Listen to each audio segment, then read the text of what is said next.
আমি বলছি আমার উত্তরটা তো দিতে, উত্তরটা তো দিতে। কোন জায়গায় কি বলতে জানি যাই পোকাতে কি লেগে বলে জানি যাই কম নাগাদ।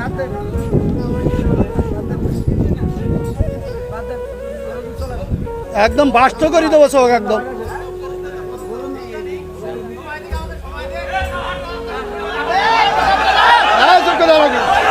আপনি একজন চেয়ারম্যান, বাংলাদেশে অসংখ্য চেয়ারম্যান আছে না নাই? তো সব চেয়ারম্যান কি একই সুরে কথা বলে? বলেন। চেয়ারম্যান করে ইসলামের মধ্যে ভেদাভেদ হবে কেন? চেয়ারম্যানই করে এক জিনিস আর ইসলাম এক জিনিস। চেয়ারম্যান আর ইসলামের মধ্যে আপনারা তো বুঝাইতে পারবেন না। আমি যদি বলি, যেমন আপনি একজন আলহাজ মানুষ, দেখেন আপনি সব বাদ দেন, ইসলামের বেসিক কিছু নিয়ম আছে। ইসলামের কোনো সম্পর্ক নেই। আচ্ছা, ইসলামের তো আপনি হজটা করেছেন, তাই না?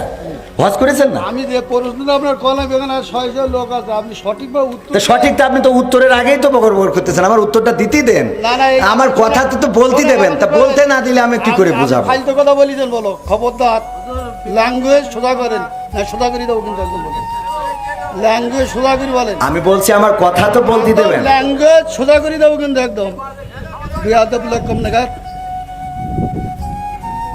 ভগর ভগর করতে আমি খাবার দেবো, একটা চোখ বাসটা করে দেবো কিন্তু একদম। আমি প্রশ্ন করলাম যে একজন লোক বলছে আলহামদুলিল্লাহ নামাজ পড় না শুরু না বললে নামাজ হবে না, ফালতে পারে হুজুর নাম করা হুজুর কত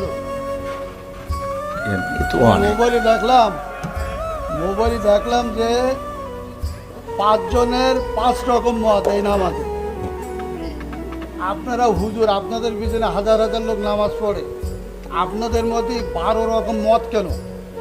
এটা আপনার একজন বললো, প্রথম যে লোক বক্তব্য দিলে যে আলহামদুলিল্লাহ না পড়লে তার পিছনে যে দাঁড়ায় নামাজ হবে না।